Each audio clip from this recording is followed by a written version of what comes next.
உங்களுக்கு மட்டும் ஒரு நாளைக்கு ஒரு 60-70 மணி நேரம் இருக்கா? எப்படி உங்களுக்கு முடியும்? இருக்கிற நேரத்தை தான் பயன்படுத்திக் கொள்கிறேன். அந்த நேரத்தை முழுமையாக பயன்படுத்திக் கொள்கின்றேன்.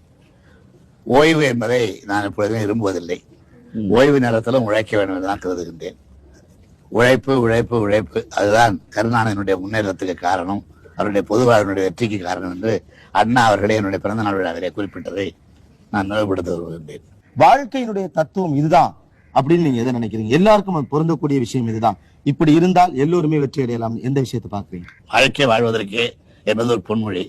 ஆனால் வாழ்வதற்காக வாழ்க்கை கூடாது, வாழ்வு என்ற நிலையிலே அமைய வேண்டும். இந்த தமிழ் சமுதாயம் சிகரத்தை தொட இன்னமும் என்னென்ன செய்ய வேண்டும்? ஒரு மூத்த குடிமகன் என்கிற அடிப்படையிலே உங்களுடைய அறிவுரை என்ன இந்த நன்னாள்? முதலில் ஒற்றுமை வேண்டும், இன உணர்வு வேண்டும், மொழி பற்று வேண்டும். இவைகளெல்லாம் தோன்றிவிடையானால் நிச்சயமாக இந்த சமுதாயம் சிகரத்தை தொடும்.